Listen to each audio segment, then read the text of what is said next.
네, 다 같이 성경을 들고 일어서시기 바랍니다. 봉독해드릴 하나님의 말씀은 요한계시록 7장 9절에서 17절 말씀까지를 제가 봉독해드리겠습니다. 이것은 하나님의 말씀입니다. 2일 후에 내가 보니 각 나라와 족속과 백성과 방언에서 아무도 능히 셀 수 없는 큰 무리가 나와 흰옷을 입고 손에 종려가지를 들고 보좌 앞과 어린 양 앞에 서서 큰 소리로 외쳐 이르되 구원하심이 보좌와 보좌에 앉으신 우리 하나님과 우리 어린 양에게 있도다 하니 모든 천사가 보좌와 장로들과 네 생물의 주위에 서 있다가 보좌 앞에 엎드려 얼굴을 대고 하나님께 경배하여 이르되 아멘. 찬송과 영광과 지혜와 감사와 존귀와 권능과 힘이 우리 하나님께 세세토록 있을지어다. 아멘 하더라. 장로 중 하나가 응답하여 나에게 이르되 이 흰옷 입은 자들이 누구며 또 어디서 왔느냐? 내가 말하기를 내 주여 당신이 아시나이다 하니 그가 나에게 이르되 이는 큰 환난에서 나오는 자들인데 어린 양의 피에 그 옷을 씻어 희게 하였느니라. 그러므로 그들이 하나님의 보좌 앞에 있고 또 그의 성전에서 밤낮 하나님을 섬기매 보좌에 앉으신 이가 그들 위에 장막을 치시리니 그들이 다시는 줄이지도 아니하며 목마르지도 아니하고 해나 아무 뜨거운 기운에 상하지도 아니하리니 이는 보좌 가운데에 계신 어린 양이 그들의 목자가 되사 생명수 샘으로 인도하시고 하나님께서 그들의 눈에서 모든 눈물을 씻어 주실 것이니라. 아멘. 네, 앉으시기 바랍니다. 예수님의 재림은 신약시대의 하이라이트가 되는 사건입니다. 예수님께서 재림하시면 이 세상은 불로써 심판을 받고 멸망하게 됩니다. 예수님의 재림이 명명백백한 사실이라면 그렇다면 예수님의 재림은 언제 일어날까요?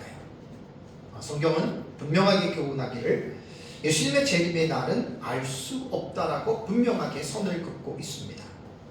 다만 예수 그리스도의 재림 직전에 여러 가지의 징조들, 곧 사건들이 일어날 것에 대해서는 구약 성경과 신약 성경이 분명하게 교훈을 하고 있습니다. 그런데 신약 성경은 예수님 재림 직전에 일어날 그 징조들에 대해서 매우 구체적으로 분명하게 명시하고 있다라고 하는 것을 우리는 신약 성경을 통해서 우리는 볼 수가 있습니다. 요한계시록 6장부터 19장까지는 예수님의 재림 직전의 한 일의 기간에 일어나는 사건이라고 말씀을 드렸습니다. 요한계시록을 이렇게 보면 6장부터가 제일 어려워요. 1장과 5장은 쉽고 20장과 22장까지는 되게 쉬운 내용인데 6장부터가 사실 어렵습니다. 19장까지가. 그래서 계시록 6장과 19장을 잘 이해를 해야 되는데 계시록 6장부터 19장까지는 사건으로 볼 때 약 44가지의 사건들이 기술되어져 있습니다. 물론 모든 사람들이 또 이렇게 믿는 것은 아닙니다. 제가 연구하고 제가 배운 대로 또 이렇게 믿는 방법에 대해서 제가 여러분들에게 말씀을 드리는 것입니다. 요한계시록은 그 천의 얼굴을 가지고 있는 책이라고 부르고요. 그렇기 때문에 보는 사람의 관점에 따라서 정말 다릅니다. 제가 지난 시간에 대환란 날의 성도들을 위한 하나님의 예비처에 대해서 요한계시록 12장 6절과 14절 그리고 오후 예배에는 17절의 말씀을 가지고 대환란 날의 하나님의 예비처와 또 그 예비처를 들어가지 못하는 그 여자의 남은 자손에 대해서 제가 여러분들에게 말씀을 드렸습니다. 구약 성경과 신약 성경에 분명하게 교훈하고 있는 것은 예수님 재림 직전에 대환란이 반드시 있을 것이다. 그런데 이 환란은 전무후무한 환란이다. 전대미문의 환란이다. 혹은 미증유의 환란이라고 말을 하고 있죠. 그래서 다니엘서 12장 1절에는 나라가 생긴 이래로, 개국 이래로 이렇게 번역을 했습니다. 나라가 생긴 이래로 이와 같은 환란이 없다라고 말씀했고, 마태복음 24장 21절에 예수님은 창세 이후로 이런 환란이 없었고 후에도 없을 것이다 라고 말을 했는데, 그렇다면 그 대환란이 일어나는 시점이 언제냐? 그것은 뭐 무천년이나 전천년이나 종말론 신학 입장에서는 예수님 재림 직전으로 일어나는 대환란으로 보고 있는데, 다만 그 대환란의 기간에 있어서는 무천년과 전천년이 기간에 있어서는 다릅니다. 무천년은 상징적인 기간이고, 우리 역사적 전천년 입장에서는 한 일의 7년이라고 하는 그 후반부에 있는 절반, 그것을 우리는 대환란으로 본다라고 지난주에 말씀을 제가 드렸습니다. 근데 이 대환란에 그렇다면 성도들은 어떻게 될 것인가? 그 끔찍한 대환란에 과연 성도들은 그 대환란을 받을 것인가? 아니면 그 대환란을 겪지 않을 것인가? 이 내용이 물론 성경에 다 있습니다. 그래서 제가 지지난주에 대환란 전의 교회의 휴거에 대해서, 그것은 세대주의자들이 성경을 잘못 보고 7년 대환란 전에 교회가 휴거된다라고 말을 한 것은 그건 틀리다라고 제가 분명히 성경적으로 여러분들에게 제가 반박을 해드렸고, 휴거는 없습니다. 대환란 전에. 그러니까 환란을 통과하는데, 다만 요한계시록을 보면 그 대환란을 겪지 않는 성도들이 있고 대환란에 넘어가는 성도들이 있다. 그것이 사실 요한계시록에서는 분명하게 말씀하고 있는데, 지난주에 제가 예비치에 대한 설교를 했잖아요. 그래서 그 한일의 후반부에 해당되는 그 대환란에 성도들이 대환란에 빠지지 않고 하나님의 예비처에 들어가는 자손들이 있다라고 제가 지난주에 말씀을 했습니다. 내용을 생략하고요. 자, 그래서 제가 지난주 마지막 그 설교하는 마지막 부분에서 그리스도인들은 어느 시대나 항상 이기는 신앙생활을 해야 합니다. 그것이 계시록 2장과 3장에 에서보드 사빌라 7교회에 공의하신 말씀이 두 가지가 있어요. 귀 있는 자는 성령이 교회들에게 하시는 말씀을 들을지어다라는 말씀과, 그 다음에 이기는 자는 이라는 말이 두 가지가 빠지지 않고 똑같이 들어가 있죠. 그래서 제가 지난주에는 설교 마지막 후반부에 왜 이기는 자가 되어야 되느냐라고 하는 이 동사에 대해서 여러분들에게 제가 말씀을 좀 드렸습니다. 여기서 동사 이기는 자는 이라고 하는 이 동사는요, 사실 분사입니다.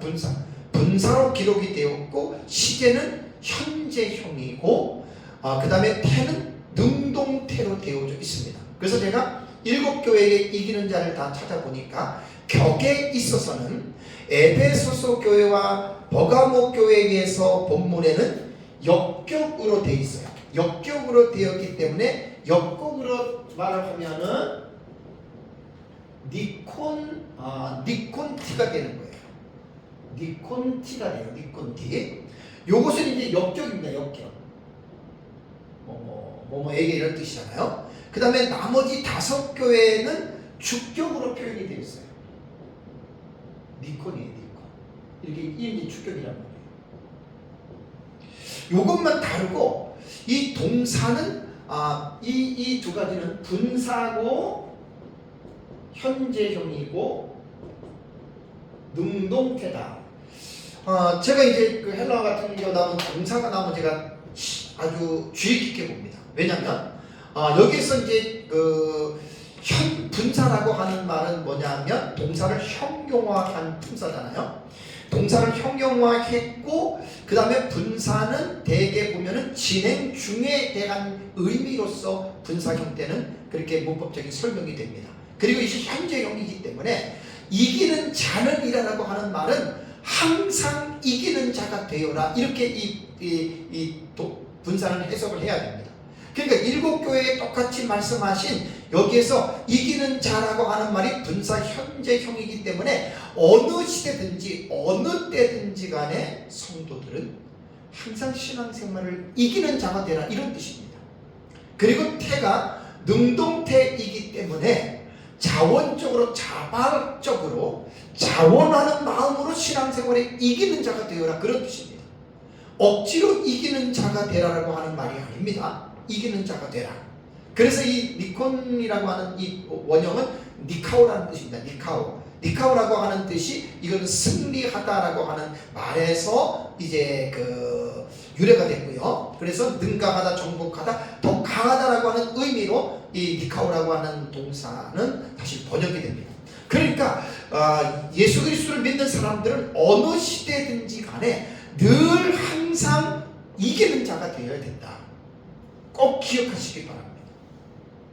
그래서 예수님 재림 직전에는 대환란이 이미 예고되어져 있는 기간이기 때문에 이 대환란에서 우리가 빠져 떨어지지 않고 대환란에서 우리가 하나님의 예비처에서 보호를 받으려면 이기는 자가 되어야 된다. 그래서 계시록 2장과 3장의 7교회는 똑같이 이기는 자는 되게 지금 중요한 말입니다. 그래서 어느 시대든지 간에 이기는 자가 되어야 되고, 지금 대환란 이전에 신앙생활을 우리가 저도 상관은 없습니다. 구원받고 되는데, 대환란 때에는 대환란 때에는 예수님 재림 직전에 예비처를 들어가느냐 못 들어가느냐에 대한 이 문제가 걸려 있기 때문에 특히 마지막 때의 신앙생활하는 성도들은 이기는 자가 되어야 된다라고 하는 것, 제가 지난주에 말씀을 드린 것을 기억하고, 항상 우리는 어느 시대든지 간에 성도들은 이기는 신앙생활을 해야 된다라고 하는 것을 기억하시기 바랍니다.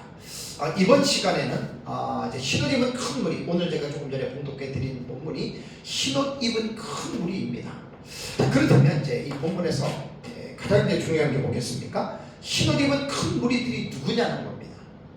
그리고 이들이 있는 장소는 어디일까에 대한 이 부분이 사실 성경을 우리가 본문을 통해서 이해하는 부분이거든요. 자, 뒤에 제가 자세하게 말씀을 드리겠지만, 요한계시록은요, 제가 천의 얼굴, 백인 백색의 책이라 그랬잖아요.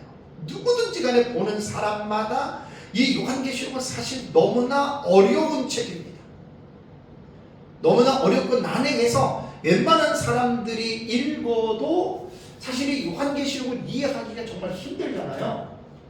그래서 제가 작년에 요한계시록 독법이라고 하는 것을 우리 교회에서도 20시간 가까이 제가 이렇게 설교를 했고, 또 서울에서 우리 목사님들 강의하는 에스라 사역에서도 22강좌 30시간을 제가 서울에서 강의를 했습니다.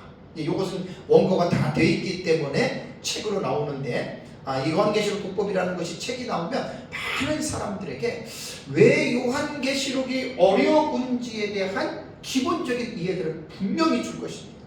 그래서 요한계시록은요, 성경도 마찬가지로 그냥 이게 읽는다고 이해되는 책이 아니에요. 창세기 같은 경우는 그러한 산문적으로 이루어진 그러한 책들을 그냥 읽으면 그냥 이해가 쉽게 되는 책들이지만, 요한계시록은 절대 그렇지 않습니다. 이건 절대 그렇지 않습니다. 그래서 이제 왜 요한계시록이 어렵냐면, 다시 한번 간단하게 제가 그 말씀을 제가 드리겠습니다. 문학적인 장르에 대한 이해를 해야 됩니다. 자, 왜 그러냐면 요한계시록은 세 가지 형식을 가지고 있다 그랬죠. 뭐죠? 서신서의 형식도 있고, 예언서의 형식도 있고, 묵시적인 형식을 가지고 있습니다. 서신과 예언은 우리가 잘 아는데, 묵시적인 것으로 볼 때에는 이 묵시라고 하는 말이 어렵잖아요. 쉽게 말하면 계시라고 하는 말입니다. 요한계시록은 인간의 언어로 기록되었기 때문에 문학적인 장르로 볼 때에는 이것은 산문에 해당이 됩니다. 산문. 그리고 내용으로 읽어보면은 이것은 묵시문학적인 장르에 속합니다. 물론 요한계시록은 묵시문학은 아니지만 문학적인 형태로 볼 때는 이건 계시문학이라 그래요. 그렇게 계시문학이 묵시문학인데, 묵시라고 하는 우리말 사전을 찾아보면 하나님의 계시를 통해 그의 뜻을 진리를 알게 해 줌이라는 말인데, 대부분 묵시문학에 속하는 그 책들을 보면은 대부분 은밀한 언어를 사용합니다. 그 은밀한 언어라는 게 상징의 언어지요. 그래서 요한계시록 읽으면 숫자, 색상, 동물, 식물, 지명, 물건 등 구약성경에 기록된 묵시적인 계시들과 구약성경에 기록된 종말의 의미들이 요한계시록에는 정말 가득하게 담겨져 있습니다. 그래서 요한계시록을 공부하기 전에 문학적인 장르에서 묵시문학이라고 하는 것을 공부를 하고, 구약성경의 다니엘서가 특히 묵시문학의 대표적인 책이거든요. 그것을 알아야 되고, 두 번째는 뭐냐면 해석학적인 구조를 알아야 돼요. 이게 금방 이게 읽는다고 여러분 이해가 되는 게 아니라 그랬습니다. 해석학적인 구조는 간단해요. 첫 번째는 문자로 읽어야 되느냐 아니면 상징으로 읽어야 되느냐, 요 두 가지를 결정을 해야 됩니다. 그러니까 두 증인은 문자로 읽으면 두 사람의 증인이잖아요. 상징으로 읽으면 이 두 증인은 100명도 되고 1000명도 되고 10만 명도 되고 100만 명도 되는 거예요. 그래서 상징의 해석과 문자적인 해석은 요한계시록의 뭐 7교회라던가 그 다음에 14만 4천이라던가 그 다음에 1만 2천 스타디온이라던가 정말 이 되게 많습니다, 여러분.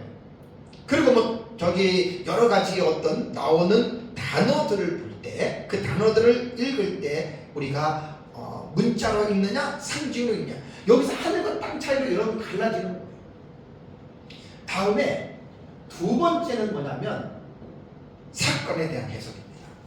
자, 사건에 대한 해석은 요한계시록을 읽어보면 사건들이 나타나잖아요. 뭐 첫째 인을 때니까 둘째 인을 때니까 뭐 일곱째 쭉 사건이 일어나잖아요. 이 사건을 해석하는데 제가 5가지의 해석법이 있다고 그랬죠, 그죠? 5가지 해석법.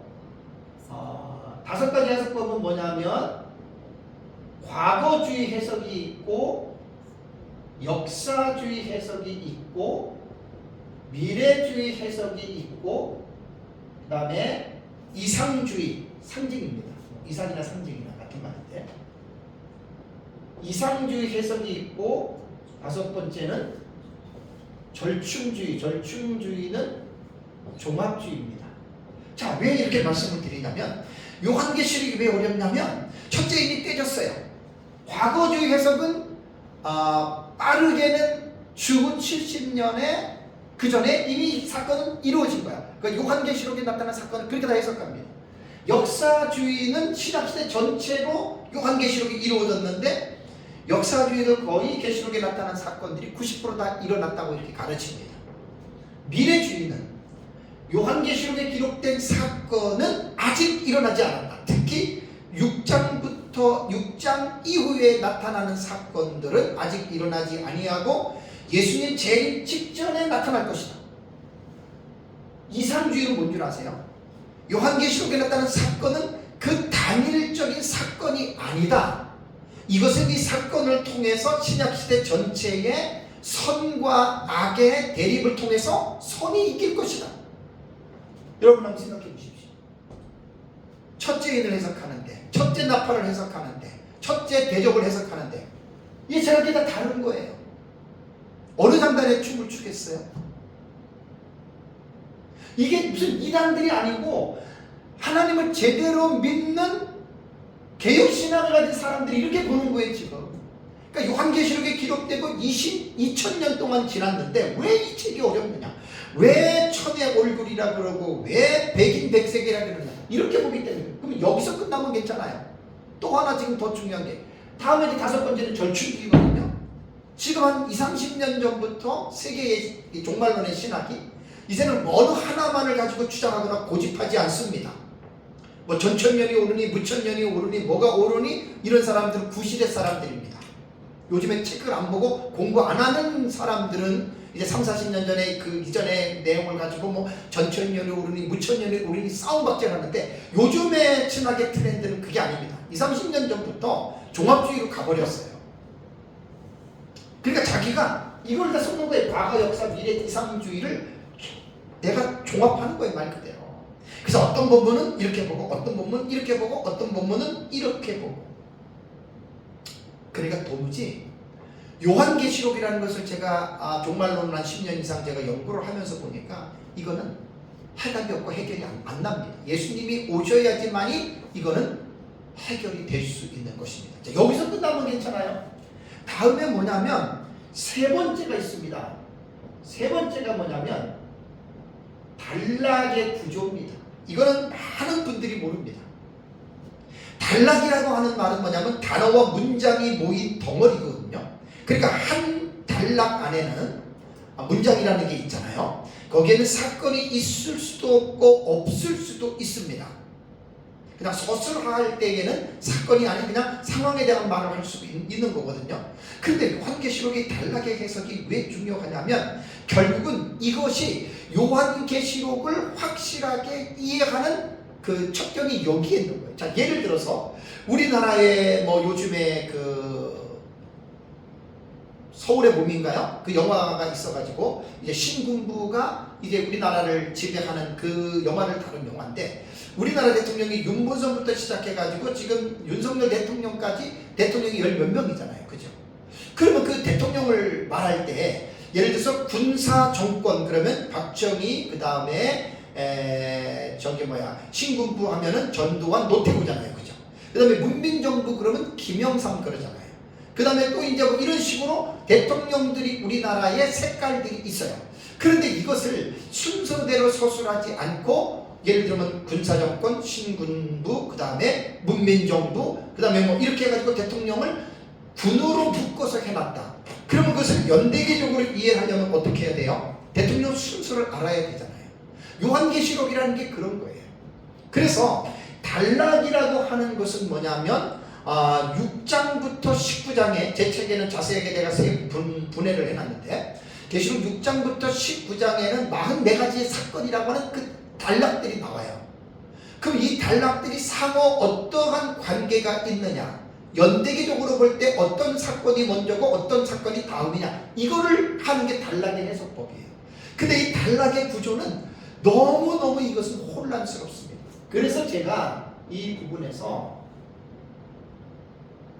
점진적 해석법이 있다 그랬죠. 점진적 해석법은 뭐냐면 기록된 대로 이 사건이 일어난다, 이렇게 보는 거예요. 두 번째는 뭐냐면 반복적 해석이라는 거예요.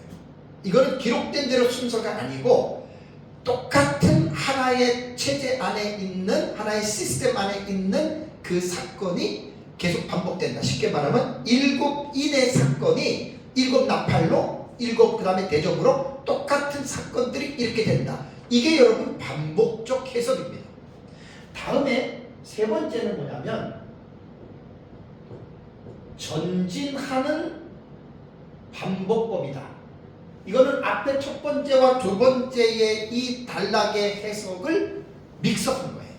그러니까 어떤 부분에는 순서적으로 되어져 있지만 어떤 부분에는 또 앞에 있는 사건들이 반복해서 이것이 이루어진다. 여러분, 제가 지금 이거 원론적인 것만 말하는데 이렇게 요한계시록을 전체 본다고 생각해 보십시오. 이거는 아예 대화 자체가 불가능한 여러분 얘기라는 말입니다. 네 번째는 뭐냐면 교차대꾸법입니다. 교차대꾸법은 이게 그 키아즘 구조라고도 이야기를 하는데, 히브리인들의 문학적인 구조로서 성경을 교차대꾸법으로 보는데 이거 되게 아주 공부해야 될 부분입니다. 예를 들자면 A, B, C, D, C-, B-, A- 이렇게 보는 거예요. 그러니까 요한계시록의 가장 중요한 얘기를 이 가운데다 넣는 거예요. 교차대꾸법, 키아즘 구조가 이런 거예요. 이 내용을 말씀하라고 하는 건데 전반부에 있는 것과 후반부에 있는 것들이 대칭이 된다. 이게 교차대꾸법이에요. 이걸 여러분 요한계시록을 1장부터 22장까지 이렇게 본단 말이에요, 학자들이. 이건 하나의 법밖에 안 돼요. 이거 정말 뭐 상당히 이거는 뭐 방대한 내용들이기 때문에 그냥 기본적인 것만 알고 계시면 돼요. 다음에 다섯 번째가 뭐냐면 점진적인 평행법이 있습니다. 자, 이것은 뭐냐면 패러리즘, 그 다음에 프로그레시브 패러리즘이라고 하거든요. 그러니까 이것은 병렬주의라고 그래. 쉽게 말하면 병렬주의. 이것은 이제 무천년주의자들이 보는 방식인데, 윌리엄 핸드릭슨이 요한계시록을 1장부터 22장까지를 초림부터 재림까지를 7개의 병행으로 이렇게 딱 봐서 말합니다. 7개 이렇게 기가 막히게 또 해놨어요.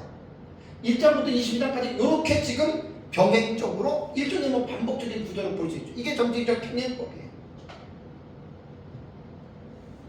여기서 끝나는 게 아닙니다. 두 개가 더 있습니다. 여섯 번째는 뭐냐면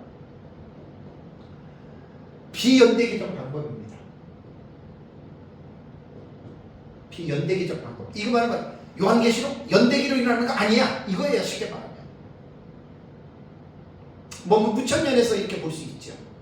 그 연대기적으로 사건이 언제는 언제 그런 거 아니야 이렇게 말하는 사람이 있고, 다음에 7번째가 제가 보는 동경과 삽경의 상호교차 구조를 보는 게 제가 보는 겁니다. 제가 본다고 해서 저만 보는 게 아니에요. 제 책을 보시면 전천년, 무천년, 그 다음에 후천년 세대주의 할 것 없이 모든 학자들이 요한계시록을 본경과 삽경으로 구분을 하고, 요것이 이제 단락으로 이루어질 때에는 상호교차가 된다. 그러니까 사건이 도치가 되는 거예요. 첫 번째 인이 예를 들자면 뒤로 갈 수 있고, 다섯째 인이 앞으로 올 수 있고, 충분히 가능한 시나리오예요. 자, 왜 제가 이 말씀을 드렸냐면, 요한계시록을 여러분 우리가 공부할 때 일단은 계시문학이기 때문에 이걸 먼저 공부를 해야 되고, 그 다음에 해석학 쪽으로는 문자, 사건, 단락, 이거 한번 여러분 제가 종말론을 연구를 하면서 대안이 없어요 사실. 아니 대화가 불가능합니다. 다만 제가 이렇게 객관적으로 연구를 하면서 제가 강조하는 것은 뭐냐면, 요한계시록이 왜 어렵냐? 왜 이것이 난해하냐? 이래서 그런 거예요. 이래서 여기 하나를 여러분 다 섞었다고 생각해 보세요. 해답이 안 나옵니다. 그래서 요한계시록이 기록된 이후에 약 2000년 동안 요한계시록을 보는 입장과 관점이 이렇게 다양하기 때문에 어려울 수밖에 없다는 거예요. 그래서 지금은 어느 하나의 특정한 어떤 그 모델을 가지고 요한계시록을 해석하는 게 아니라, 아까 말씀드린 대로 종합주의적인 방법을 지금은 거의 트렌드가 그렇게 학자들이 취합니다. 내가 최근에 책을 보고 저도 아는 거예요. 최근에 책을 안 보면 이런 거를 모르는데, 제가 이제 그 주석들을, 외국인 주석들을 보면서, 번역된 주석서를 보면서 이런 부분들을 알고 나니까 이제 이해가 돼요. 옛날에 30-40년 전에는 우리는 막 싸웠어요. 전천년이 오르니 무천년이 오르니 싸웠는데 지금은 그런 시대는 지났어요. 만약에 지금 그렇게 싸운다면 그 사람은 아직도 옛날에 속해 있는 사람이에요. 자기 것만 옳다고 소리 지르는 사람이에요. 그렇지 않습니다. 이것이 이제 종합주의적인 방식은, 장점은 서로의 다툼을 최소화시켰기 때문에 좋은 방식이지만, 단점은 뭐냐면 뚜렷한 특징이 없어졌다는 거예요. 자, 제가 지금 봉독해드린 이 흰옷 입은 큰 무리에 대한 환상도, 제가 왜 이 본문을 설교하기 전에 서론적으로 이 계시록 독법에 대해서 말씀을 드린 줄 아십니까? 사실 이 요한계시록을 제가 연구하다 보니까 뭐 예를 들어서 신말이 뭐냐, 붉은 말이 뭐냐, 14만 4천이 뭐냐, 그러면 많은 사람들이 이거는 이거다라고 하나만, 자기 것만 이야기하는 사람들이 많아요. 그리고 내가 본 것만 옳다.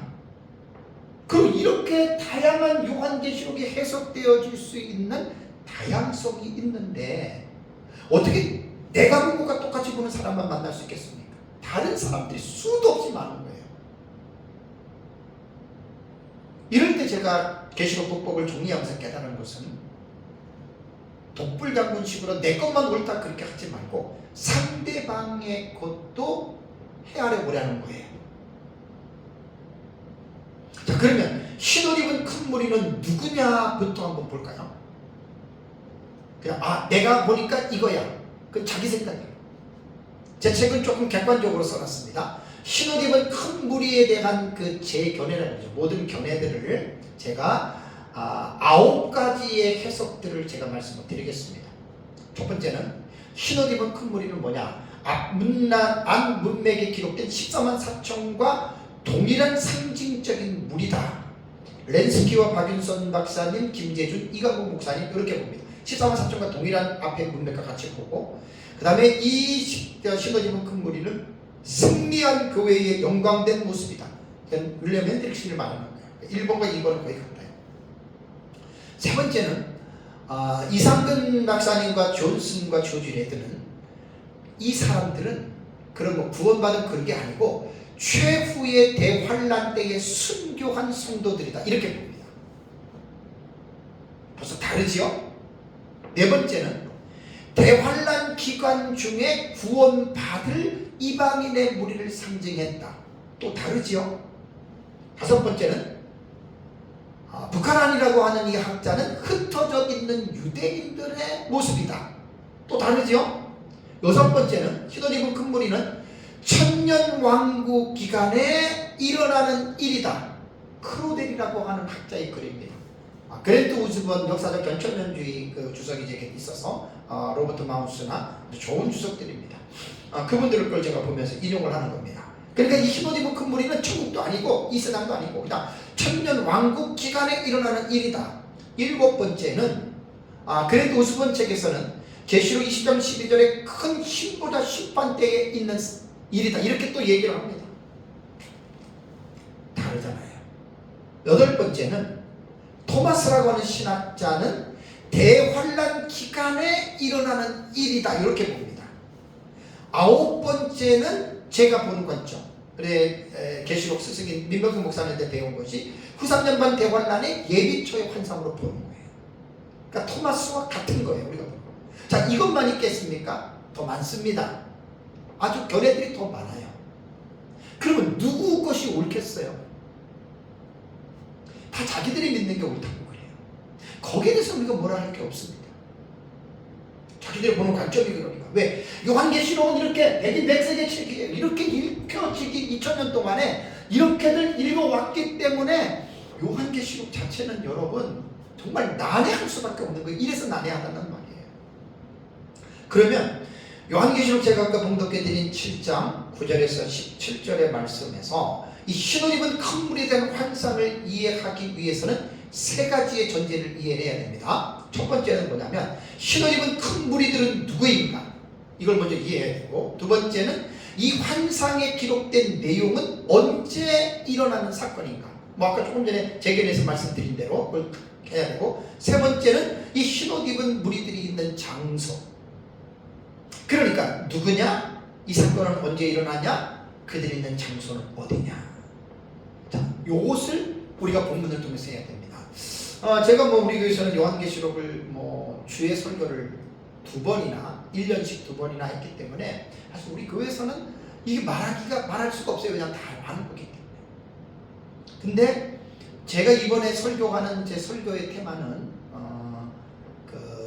종말론 용어 해설이잖아요. 용어 해설이기 때문에 본문을 주의하지는 않습니다. 이거 흰옷 입은 큰 무리 하려면 주의를 이제 9절부터 쫙 하나하나 단어 하나 의미하면서 원문 보고 주의를 해야 되는데 그런 설교는 아닙니다. 지금 하는 설교는 그냥 용어에 대한 설교이기 때문에 간략하게 제가 이제 말씀을 제가 드립니다. 자, 그렇다면 흰옷 입은 큰 무리들은 누구이냐? 조금 전에 제가 제 견해에서 9가지 견해 말씀드린 대로 크게 이 5가지로 보면은 이렇게 정리가 됩니다. 구원받은 성도들로 흰옷 입은 큰 무리로 보는 무리들이 있고, 다음 이건 구원받은 무리들이에요. 그러니까 천국에 대한 환상이라 그 말이에요. 다음에 두 번째는 예수님 재림 직전의 대환란 때에, 후반기의 대환란 때에 순교를 당한 성도들이다. 그들의 환상이다. 이렇게 보는 거예요. 그 다음에 세 번째는 뭐냐면 대환란 기간에 하나님의 예비처에서 보호를 받고 있는 무리들이다라고 하는 말입니다. 이것은 토마스와 제가 보는 그러한 또 견해들입니다. 다음에 네 번째는 이것은 천년왕국의 시대에서 일어나는 성도들. 천년왕국은 전천년은 이제 이 세상에서 재림 이후에 일어나는 시기로 보잖아요. 다음에 또 하나는 5번째가 뭐냐면 크고 신보자 심판 때다. 여러분 다 다르죠? 누가 맞겠어요? 우리는 여기에서 성경을 해석할 때 여러 가지 난해한 본문들에 대해서는 내가 믿고 있는 바에 대해서 나는 이렇게 믿는다 말하는 것은 좋지만, 더 나가서 내 것만 옳고 나와 다른 너는 틀리다 이렇게 말하는 사람들은 분명히 문제가 있는 사람들입니다. 제가 심리학이라든가 정신의학을 조금 옛날에 공부를 했기 때문에 그렇게 말하는 사람들의 심리적이고 인격적인 부분을 저는 압니다. 상당히 문제가 있는 사람들이 그렇게 합니다. 독불장군식이지. 내가 뭐 옳고 너는 틀리다. 이거는 지금 개혁주의 신학자들 안에서 이렇게 보는 거예요. 누가 옳다고 말을 할 수 없어요. 이건 주님만 아시는 거예요. 그래서 저는 흰옷 입은 큰 무리는 누구냐라고 했을 때 저는 세 번째 견해에서 예수님 재림 직전의 대환란기에 하나님의 예비처에서 보호를 받는 성도들의 환상이에요. 지난주 제가 설교랑 지금 이제 시리즈로 이어지는 거예요. 제 설교는 순서적으로 들어야 돼요. 지난주에 제가 계시록 12장 6절과 14절에 여자가 광야로 피신하는 내용을 말했잖아요. 그 피신한 장소가 여기 진짜 흰옷 입은 큰 무리의 이 내용입니다. 그걸 제가 연속적으로 좀 설교를 지금 해 나가는 거예요. 그렇다면 이 환상은 언제 일어나는 것인가? 그러니까 이 흰옷 입은 큰 무리가 누구냐에 따라서 달라지는 거예요. 천국에 있는 환상은 마지막 구원의 모든 이 세상의 역사가 마치고 난 다음에 이루어지는 것으로 보는 것이고, 그 다음에 예비처의 이 지상의 예비처로 볼 때에는 예수님 재림 직전에 이 세상에 대환란이 일어날 때 하나님께서 자기를 위하여 예비하신 곳이 있다고 그랬잖아요. 헤토이마조 토포스라고 하는 걸 말을 했잖아요. 그렇죠? 예비처가 그거예요. 헤토이마조 토포스예요. 하나님이 아우토스 자기를 위한 그 토포스라고 하는 장소를 말하는 거예요.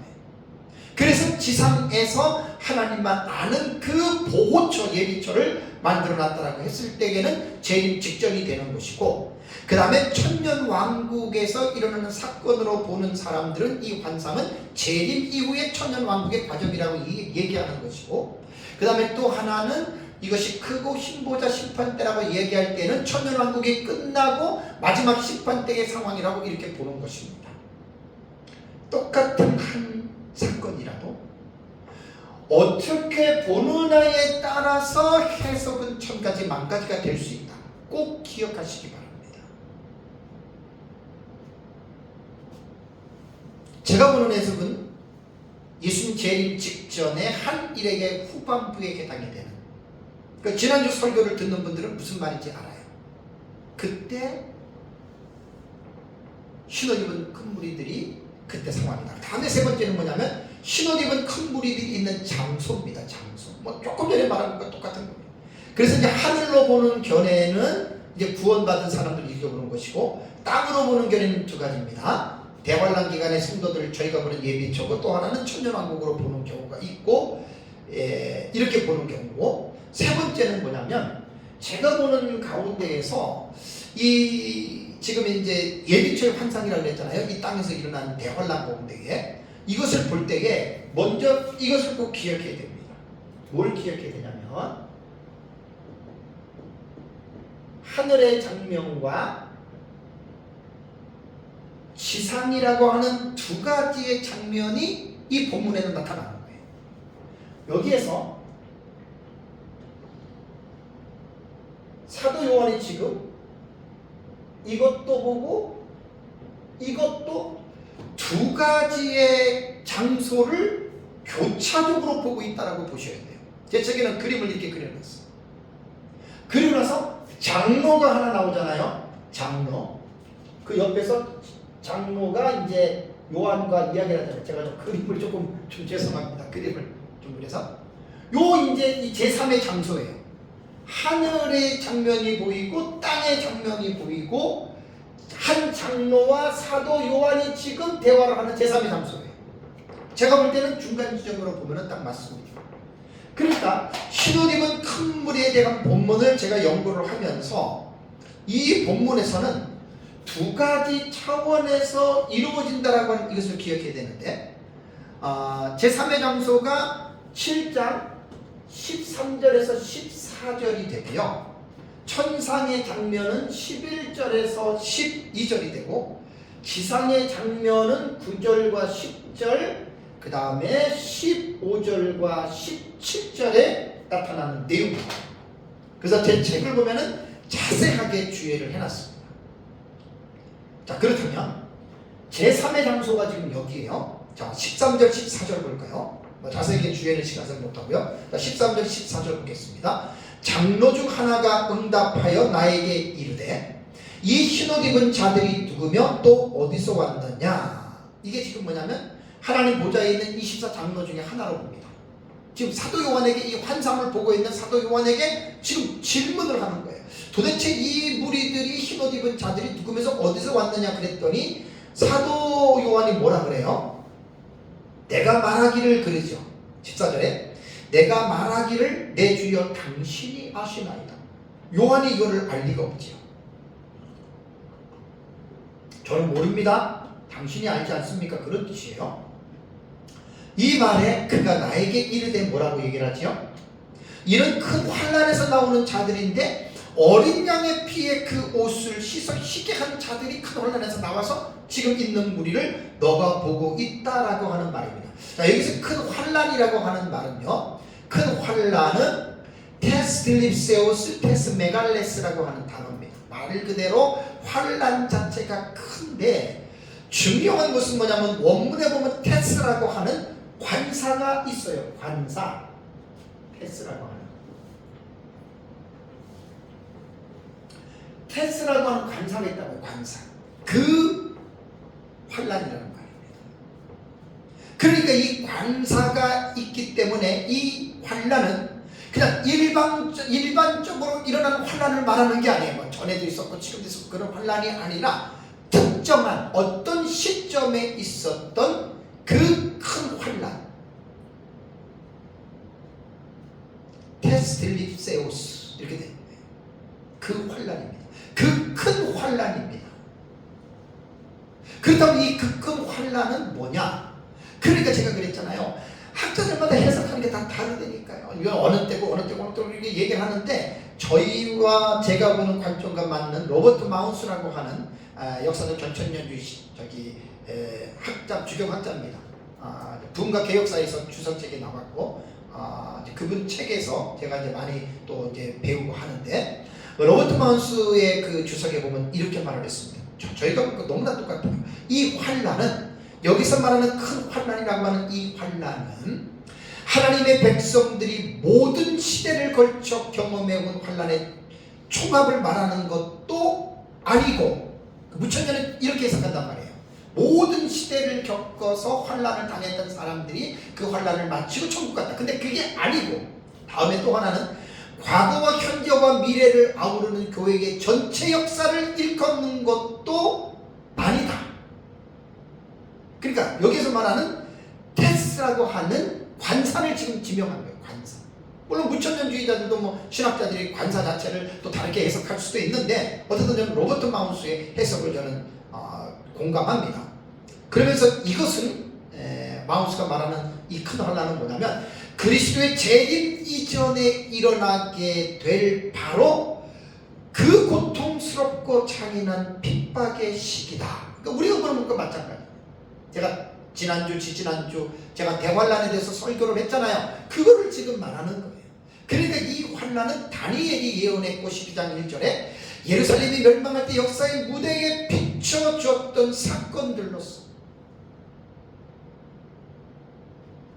이것은 예루살렘이 멸망할 때는 AD 70년이지만 그 사건보다는 그 사건이 이제 거울의 역할로 마지막 때에 일어나는 예수님께서 말씀하셨던 이 환란은 창세로부터 이런 환란이 없어 그렇게 된다라고 하는 것입니다. 그래서 마우스가 보는 이 해석이 저희가 보는 것과 같고 또 제가 배운 우리 개혁주의 전천년을 또 이렇게 정립한 우리 민병철 목사님도 이 큰 환란을 어떻게 이야기를 했냐면 제 설교를 지난번에 했던 것들을 기억을 하셔야 됩니다. 자, 그 기억에서 여러분들이 뭘 기억하셔야 되냐면 그 대환란이 일어나기 전에 시금석이 되는 화를 말했죠. 그것이 사실은 첫째 화입니다.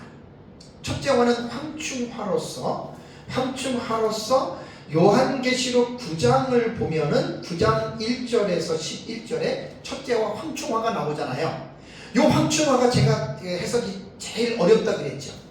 왜냐하면 이 첫째 화가 다섯 번째 나팔 황충의 화인데 이 황충화는 가해자와 피해자의 설정을 잘해야 돼요. 가해자가 누구냐, 피해자가 누구냐. 100% 가해자는 사탄입니다. 피해자는 거의 대부분이 불신자라고 황충화를 해석들을 합니다. 그래서 제 책에도 보시면 여러분들도 아시겠지만 상식적으로 생각해 보십시오. 자, 이때는 인류 마지막 때입니다. 사탄도 자기의 때가 얼마 남지 않는 것을 깨닫습니다. 12장 제가 지난주에 설교할 때 여러분들에게 말씀을 드렸잖아요. 자, 12장 12절을 보세요. 그러므로 하늘과 그 가운데 거하는 자들은 즐거워하라. 그러나 땅과 바다는 화가 있을진저 이는 뭐라고 그랬습니까? 마귀가 자기의 때가 얼마 남지 않는 줄을 알므로 크게 분내어 너희에게 내려갔습니다. 이게 뭐예요? 마귀도 자기가 예수 하나님의 아들이신 예수 그리스도에 의하여 심판받을 것을 알고 있단 말입니다. 이것은 예수님의 공생의 사역에도 귀신들의 입을 통해서 증언되었던 말입니다. 당신이 때가 이르지 아니하였는데 어떻게 와서 우리를 괴롭히십니까? 귀신들이 이야기를 했죠. 그 때라고 하는 것이 뭐냐면 여인의 후손이신 예수 그리스도께서 사탄의 머리를 슈프라고 하는 짓밟아 뭉개뜨리고 완전히 멸망시키는 그 때를 말합니다. 창세기 3장 15절에 원시복음에 계시되어져 있는 말입니다.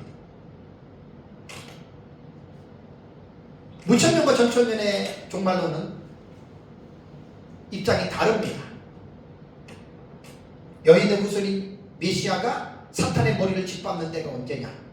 무천년은 예수님 부활로 보지만, 죽음과 부활로 보지만, 우리 전천년은 20장 10절에 천년왕국 마치고 마귀를 불과 유황불못에 집어던지는 그때 우리는 여인의 후손이 뱀의 머리를 상하게 하는 사건으로 보는 겁니다. 그러니까 무천년과 전천년은 사실 제가 둘 다 이렇게 봐도 대화가 사실 불가능한 해석 체계입니다. 그래도 서로가 싸워서는 안 됩니다. 다를 뿐이지. 그걸 꼭 양자에서는 꼭 이해를 해야 됩니다. 그래서 우리는 첫째 화를 가해자, 피해자를 우리는 성도로 보고, 요 첫째 화를 어떻게 우리는 해석을 하냐면 교회를 실현한다, 하나님께서 테스트한다, 이렇게 봐요. 우리 그 민목사님 책에, 제 책에 그 인용한 내용들을 보시면 이제 그렇게 나옵니다. 그러니까 이것은 교회 안에서 이러한 그 첫째와의 황충화가 일어나면 가라지들은 다 뽑힙니다. 여러분, 우리가 평상시에는 교회 다니는 성도들이 다들 뭐 예수 믿는 것 같고 뭐 헌금도 좀 하고 그러니까 예수 잘 믿는 것 같죠? 근데 여러분, 풍지 그 환란이 한번 닥쳐보세요. 가라지들 어떻게 된 줄 아세요? 그 환란 때문에 떠납니다. 환란 때문에 뽑힙니다. 그래서 첫째와 이 다섯 번째 나팔 황충화는 교회를 실현하는 화입니다. 그래서 피해자가 불신자가 아니라 성도로 우리는 해석을 하는 거예요. 또 하나는 뭐냐면 이 황충화는 교회를 연단합니다. 성도들을 연단시킵니다. 그래서 이 연단을 통해서 믿음의 승리자들은 이 황충화가 5개월간 동안에 제한된 화잖아요. 9장을 보시면 이 5개월 동안만 하나님께서 허락하셨다. 그래서 여기서 허락했다라고 하는 이 동사 에도세를 보면은 제가 말했잖아요. 이것은 에도세라고 하는 이 동사는 제가 무슨 태라 그랬어요? 이 태를 신적 수동태 기억나시죠? 신적 수동태.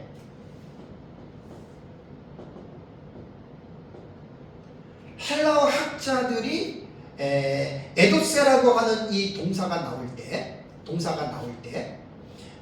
그 주어가 불분명할 때에는 반드시 이 에도세는 신적 수동태로 봅니다.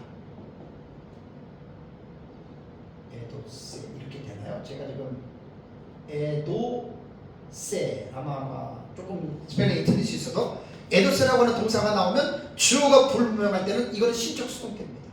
신적 수동태. 그러니까 하나님이 주어가 된다는 말입니다. 그러니까 황충화가 5개월 동안만 9장에 보면은 5개월 동안 하나님이 허락했거든요. 그러니까 그것은 하나님에 의해서 이루어지는 이 환란이라고 하는 말입니다. 5개월. 그러고 나서 이제 황충화가 끝나면 어떻게 돼요? 곧바로 후 3년간의 대환란이 일어나잖아요. 그래서 여기서 이 황충화에서 이긴 자들이 예비초로 들어가고 진 자들이 대환란으로 떨어지는 거예요. 지난주 설교를 들으신 분들은 이제 이게 좀 이해가 쉽게 됩니다.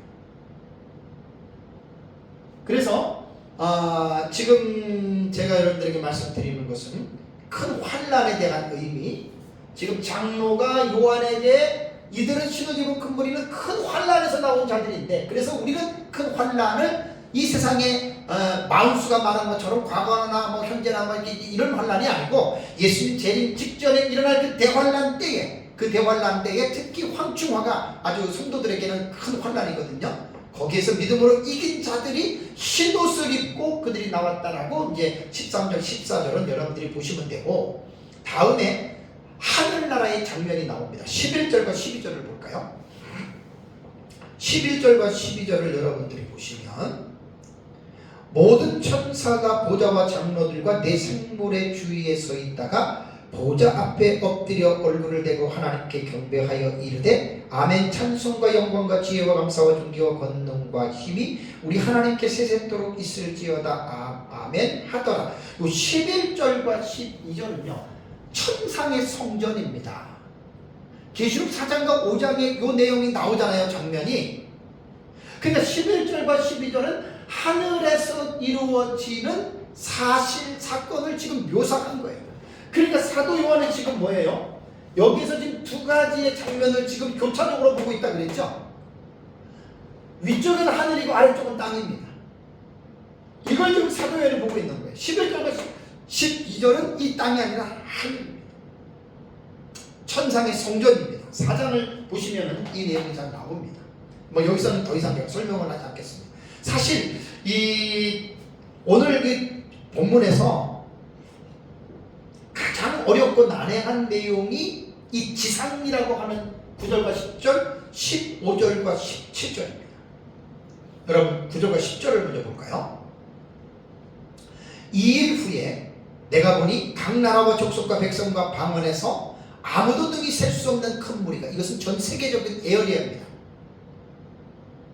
5대양 6대주 전 세계, 각 나라와 족속과 백성과 방언은 전 세계적이라고 하는 그것을 묘사하는 겁니다.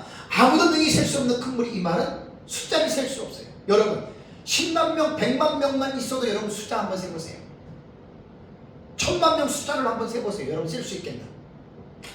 한 사람이 1억이라고 하는 숫자를 평생을 걸려도 못 센다고 하잖아요. 1, 2, 3, 4, 5, 6, 7, 8, 9, 10, 11, 12, 100 하나, 100, 100, 100세, 10만 천, 10만 천 하나, 10만 천 둘, 그 다음에 100만 천 하나, 100만 천만 천 하나, 평생을 가도 1억을 못 쉰다 그러잖아요. 그러니까 아무도 능히 셀 수 없는 큰 무리, 이거는 불가산수라 그래요. 불가산수, 계산할 수 없는 숫자예요. 이렇게 많은 숫자가 흰옷을 입고 손에 종려가지를 들고 보좌 앞과 어린 양 앞에서 큰 소리로 외쳐 이르되 구원하심이 보좌에 앉으신 우리 하나님과 어린 양에게 있도다라고 하는 말이 나옵니다. 그래서 대부분 사람들이 이 9절과 10절을 여기서 보면 이것이 바로 하늘나라 천국이다라고 얘기를 하는데, 이것은 천국이 될 수가 없습니다. 그러니까 성경을 깊이 있게 연구하지 않으면 이 부분들이, 이게 봐라, 휘어지고 큰 무리들이 나와서 여기 보면은 보좌 앞과 어린 양 앞에서라고 하는 요 말 때문에 이게 천국이 아니라 그렇게 얘기를 하거든요. 여러분 사실 계시록 22장을 보면은 새 하늘과 새 땅, 새 예루살렘 알지요? 새 예루살렘 성은 구원의 완성이 이루어진 이후에 구원받은 자들이 모여서 사는 장소가 새 예루살렘 성입니다. 위치가 다른 거예요. 계시록 4장과 5장에 나타나는 천국의 성전과 새 예루살렘 성은 위치가, 포지션이 달라요, 여러분.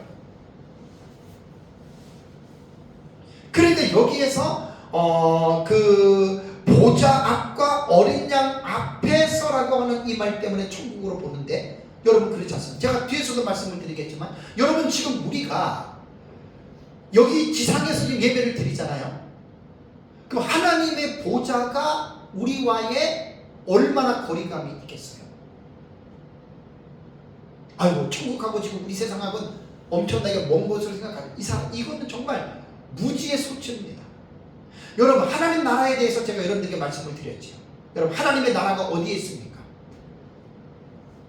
하나님의 나라는 두 가지를 제가 말씀을 드렸잖아요.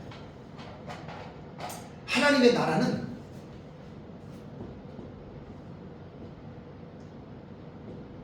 already입니다. 이미 임했습니다. 이게 뭐냐면 현재적 하나님의 나라입니다. already, 그 다음에 but 예시라고 하는 용어 있죠. 이거는 미래에 완성될 하나님의 나라입니다. 그러니까 하나님의 나라는 통치의 개념으로 우리 안에 하나님, 우리 모임 가운데 지금 하나님의 나라가 임해 있는 거예요. 그럼 우리가 여러분 지금 어디에 있습니까? 우리 눈에는 보이지 않지만 우리는 지금 어디 앞에 있는 거예요? 하나님 보좌 앞에 우리가 있는 거예요. 하나님 보좌에는 계시록 4장을 보면 성부 하나님, 성자 예수님, 성령 하나님이 천상의 성전이 있잖아요. 이것을 인간의 어떤 생각을 가지고 거리적인 개념으로 천국이 멀리 이렇게 생각하는 건 무지한 거예요. 무지한 거예요. 그렇게 생각하면 안 됩니다. 사도 요한이 밤모섬에서 기도할 때 하늘 문이 열렸다고 해서 그 뭐 천국이 막 이 지상을 뚫고서 뭐 이렇게 보면은 안 되는 거예요. 그냥 여기서 하나님 열어주면 천상 보좌가 지금 우리 앞에 딱 보이는 거예요. 우린 그런 의식을 가지고 여러분 우리가 살아가야 됩니다. 그래서 이 9절과 10절은 천상이 아니에요. 이 지상이에요. 하나님께서 자기를 위하여 예비하신 헤토이마조 토포스라는 거예요. 하나님이 예비하신 곳 헤토이마조 토포스예요. 이게 예비처라는 거예요. 다음에 이제 15절 17절이 또 어려워요. 자, 15절 17절을 보십시오. 그러므로 그들이 하나님의 보좌 앞에 있고 또 그의 성전에서 밤낮 하나님을 섬김에 보좌에 앉으시니가 그들 위에 장막을 치시리니 그들이 다시는 줄이지도 아니하며 목마르지도 아니하고 해나 아무 뜨거운 기운에 상하지도 아니하리니 이는 보좌 가운데에 계신 어린 양이 그들의 목자가 되사 생명수 샘으로 인도하시고 하나님께서 그들의 눈에서 모든 눈물을 씻겨주실 것입니다. 그러니까 15절과 17절도 이게 천국으로 해석을 해요. 왜 천국으로 해석하느냐? 자, 15절을 보십시오. 15절 A절에 보면 뭐라 나오죠? 그러므로 그들이 하나님의 보좌 앞에 있고 또 그의 성전에서 만나 하나님을 섬긴다. 여러분, 조금 전에 말한 것을 다시 한번 상기해 보세요. 하나님의 보좌가 먼 게 아니라니까요. 현재 얘기만 하나님의 나라의 입장에서 보면 우리는 늘 하나님의 보좌 앞에 있는 자들입니다. 지금 이 예배를 드리는 것도 제가 지금 설교하는 것도 하나님 보좌 앞에서 제가 지금 설교하는 겁니다. 여러분 그걸 믿으시기 바랍니다. 하나님의 보좌하고 전혀 상관이 없는 이 세상에서 그냥 우리가 이 장소에서 예배를 드리니까 하나님의 보좌와는 전혀 상관이 없는 것 같습니까? 여러분 그건 잘못된 생각입니다. 지금 우리는 하나님의 보좌 앞에서 저는 지금 설교를 하고 예배를 드리고 있는 거예요. 이 의식을 절대 여러분 잊지 마십시오. 또 하나, 그의 성전에서 밤낮 하나님을 섬긴다 그랬잖아요. 여러분 성전의 개념이 구약 시대에는 솔로몬이 지었던 성전, 그 이전에는 모세가 지었던 회막, 그 다음에 이제 그 포로 후기에는 수룹바벨의 성전. 그렇게 해서 이제 건물 안에 하나님이 거하신다 그래서 우리는 그것을 성전이라고 불렀습니다. 자, 고린도전서 3장 16절을 보시면 고린도전서 3장 16절에는 너희가 하나님의 성전인 것과 하나님의 성령이 너희 안에 계시는 것을 알지 못하느냐? 뭔 말입니까? 신약시대 성전은 뭐가 성전이에요? 우리가 성전이에요. 그러니까 또 그의 성전에서 밤낮 하나님을 섬김이라고 하는 말이 뭐냐면 믿는 자들의 모이는 공동체가 성전이란 말이에요. 예수님이 두세 사람이 내 이름으로 모이는 곳에 내가 그들과 함께 있다 그랬죠. 그게 성전이잖아요. 건물이 성전이 아니에요. 여러분 신약시대에는 예배를 드리는 이 건물 자체는 예배당이지 이 성전이 아니에요. 믿는 사람들이 모이는 곳 그게 성전입니다. 그러니까 후삼년반 대환란에 이 세상에는 말할 수 없는 환란이 지금 임해서 수많은 사람들이 죽고 고통을 당합니다. 그런데 이 흰옷 입은 큰 무리들은 뭐라 그랬습니까? 그 대환란이 당하는 그 시기에 지상에 어디인지는 모르지만 하나님께서 자기 자신을 위하여 준비하신 헤토이마조 토포스라고 하는 그 장소에 이 황충하에서 이겼던 무리들을 거기서 지금 모아놓고 보호하고 있다는 말이에요. 그러니까 예비처에 들어가 있는 그들 모이는 장소가 뭐죠? 그게 성전이란 말이에요. 그게 성전에서 밤낮 하나님을 섬긴다라고 하는 말은 뭡니까? 지금 세상에는 말할 수 없는 대환란이 일어나고 유브라데 전쟁이 일어나지, 적그리스도하고 거짓 선지자하고 음녀들이 그리스도인들 중에 남아있는 자들에게 거기 666표를 받고 짐승 경배하라 그러고 그 안 한단 말이에요. 잡아 죽이고. 그리고 이제 7 대접을 보세요. 대접. 와, 끔찍합니다. 대접제한 보세요. 끔찍합니다. 그러니까 그러한 가운데서 지금 성도들은 하나님의 특별한 섭리 가운데 지상의 어느 곳에서 지금 보호를 받고 있다는 이야기예요. 그러니까 밤낮 주님을 섬길 수밖에 없지. 섬긴다라고 하는 라트리오라고 하는 이 동사가 이게 뭐냐면 예배를 드리는 것을 말합니다. 예배, 봉사하다, 섬기다, 이렇게 예배에서 사용되는 의미의 용어입니다. 그러니까 믿음의 공동체는 항상 우리는 모여서 하나님을 예배하는 여러분 이제 그러한 모임이죠. 그 다음에 또 하나 15절 B절에 보면 보좌에 앉으시리가 그들 위에 장막을 치시리니, 자, 장막이라고 하는 말은요 스케노라고 하는 단어거든요. 그러니까 신약 성경에만 5번 나옵니다. 이것은 구약 성경의 모세 시대에 하나님께서 이스라엘 백성들을 위해서 그들 중에 거할 장막을 짓게 하셨습니다. 이게 바로 장막이라는 개념입니다. 여러분, 만약에 이 본문이 천국이라면 천국에서 장막을 칠 필요가 있습니까? 없습니까? 전혀 없지요. 그러니까 이것은 천국이 아니에요. 지상에 있는 장소로 보면 되고, 다음에 16절 보시면 여기 보면 그들이 다시는 줄이지도 아니하고 목마르지도 아니하고 해나 아무 뜨거운 기운에 상하지도 아니하리니 라는 말이 나오잖아요. 만약에 이것이 천국이라면 이런 표현이 무슨 필요가 있겠습니까? 지금 지상에서는 예비처 바깥에서는 세상은 말할 수 없는 지금 이러한 줄이지요, 기근 때문에 줄이지요, 먹을 것 때문에 목마르지요, 뜨거운 어떤 여러 가지 일들이 있지 않습니까? 다음에 마지막 4번째는 17절에 이는 보좌 가운데 계신 어린 양이 그들의 목자가 되사 생명수 샘으로 인도하시고 하나님께서 그들의 눈에서 모든 눈물을 씻어주실 것입니다. 천국에서도 눈물을 씻어주신다고 했지만 이것은 예비처에 들어오기까지 큰 환난을 겪었던 믿음의 승리자들을 하나님께서 인도하시고 위로하신다고 하는 그런 개념입니다. 사랑하는 성도 여러분, 오늘 흰 옷 입은 큰 무리가 누구이고 그들이 있는 곳은 어디인가? 다 다릅니다. 그거 가지고 싸울 필요 없습니다. 내가 믿는 대로 믿으면 됩니다. 다만 내가 믿는 것이 그냥 카더라가 아니라 성경적으로 분명하게 올바르게 말씀을 해석하고 그대로 여러분 믿으면 되는 것입니다. 결론적으로 흰 옷 입은 큰 무리가 주는 영적인 교훈은 결국은 흰 옷 입은 큰 무리는 앞에서 말씀드린 대로 성도들 가운데에 알곡과 쭉정이를 구분하고 진실된 성도와 거짓된 성도들을 구분해서 진실하고 이긴 성도들은 대환난 가운데 대환난을 받지 않고 예비처로 들어가지만 성령 충만하지 아니하고 믿음에 게으른 성도들은 구원은 받지만 대환난으로 떨어져서 여러분 그들은 고통을 당한다는 것. 이것을 가장 이해하기 쉽게 설명을 드린다면 열처녀 비유를 보면 됩니다. 열처녀는 10명 모두가 구원받은 자들입니다. 자, 신랑을 오는 것으로 혼인잔치를 준비하면서 지혜로운 자들은 그릇에 기름을 준비했죠. 요것이 이제 예비처에 들어가는 자들로 보면 되고, 그 다음에 기름을 사러 갔다가 신랑이 와서 못 들어가서 문을 열어달라고 외친 사람들은 그들은 누구냐면은 미련한 5처녀입니다. 그들이 후삼년반 대환란에 떨어졌다 이렇게 보시면 됩니다. 그래서 요한계시록을 연구하다 보면 인류 종말의 대환란이 반드시 있습니다.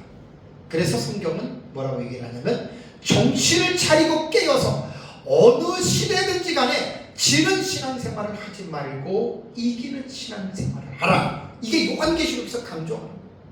그래서 미래주의적으로 해석하는 이 해석법이 가장 저는 성도들에게 올바르게 말씀을 가르칠 수 있는 해석법이라고 저는 자부하는 사람입니다. 모두 다 깨어서 이러한 거룩한 어떤 이 무서운 대환란에 빠지지 말고 거룩한 삶으로 여러분들이 신부단장해서 예수님 재림때의 대환란에 우리가 넘어가지 빠지지 않고 우리가 이 하나님의 예비처에서 보호받으면서 승리하는 삶을 살아가시기를 주님의 이름으로 축복합니다. 다 같이 기도하겠습니다.